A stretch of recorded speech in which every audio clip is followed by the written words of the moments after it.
We live in our phones. There is a world that exists that is completely constructed. Finding a space here where people are actually disconnected from technology prompts a whole different set of questions. Well, Esalen is really the spiritual center and the kind of secret power source of California.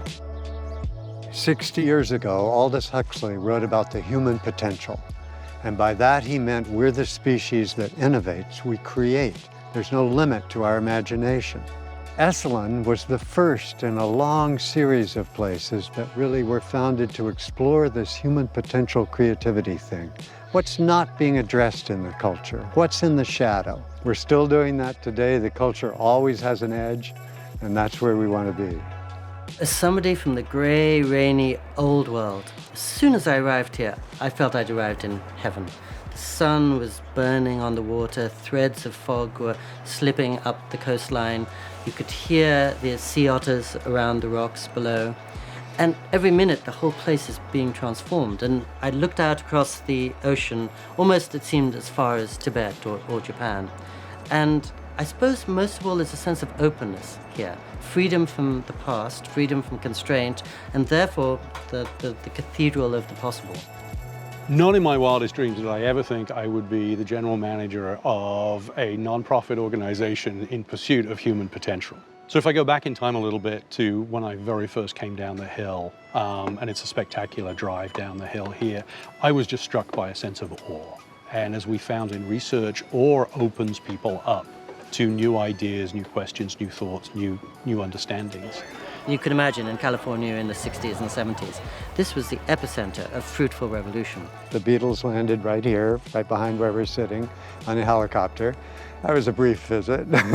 And I think what struck me is that in its early years, it would attract Aldous Huxley or Joseph Campbell or Alan Watts, many prophetic and visionary thinkers, but allow them to think about the structures they could create rather than the ones that we've inherited.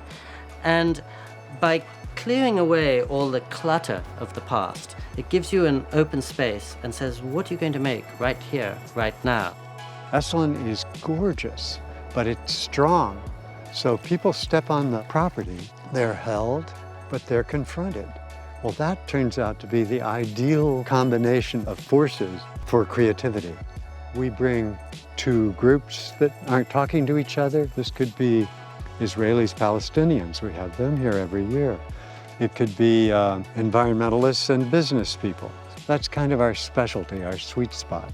We bring those things together for social innovation. And when you take down that wall, it's uncomfortable and creative energy is released.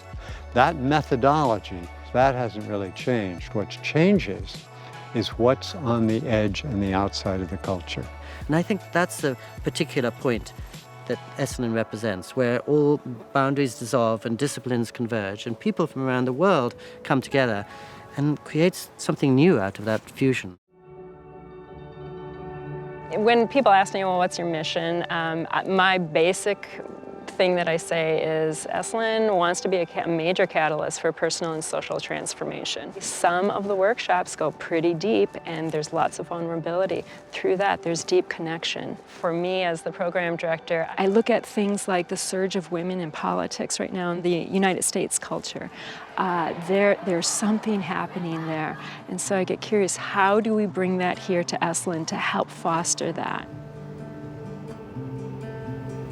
The moment I'm here at Esalen teaching a workshop, the really startling thing is how amazingly diverse and talented the people who show up in the workshops.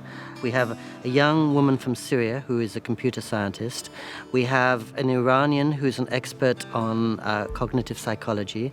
Lawyers, business people, many from the corporate world who have that grounding in the real world but want to see how to bring possibility into the real and want to look beyond corporate boundaries. And I think that's part of what the whole innovation is. People come here to be transformed and to be made new and to go back into the world with a new sense of purpose and direction. So I think one of the biggest challenges that faces society at large today is simply this overwhelm of information. information. We get information thrown at us from every angle. And trying to manage through that and still stay in authenticity and still stay true to yourself is extremely difficult. We don't have any of that here. And it's a chance to kind of interrupt that model and reflect on how it's impacting us. We had business leaders from Silicon Valley and other places to talk about the attention economy, this economy that's based on capturing eyeballs, and that's how the money is made. What do we do to step outside of that? What are the values behind that? Are they the values we really choose? Being in tech, you're very direct. You don't have the luxury of sitting with a thought or contemplating something for very long because you're very reactive. But here, there's this luxury of like focusing. And the attitude of the people here too is just super positive. We have digital detox. We could give a course and fill the whole place with that. I need to address those things, and those issues are acute today. They fit with the polarized, tribalized world that we live in more and more, which is supported, ironically, unforeseen, unintended consequence by the digital revolution. In a very short time, we've separated ourselves from nature and called us, okay, like here's nature, here's wilderness, and here's civilization. I really believe that there is a part of us that deeply craves being connected to nature. Hey, hummingbird.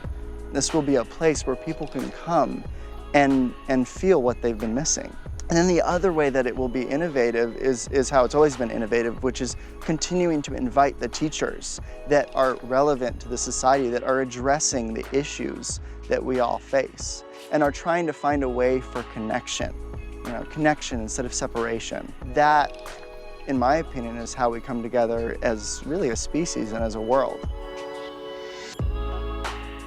The lack of dogma or agenda or oversight, it's center for the encouragement of free thinking.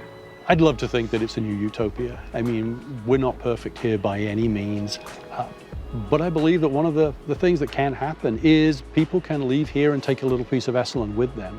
They can be different when they go back into the world, and that is infectious.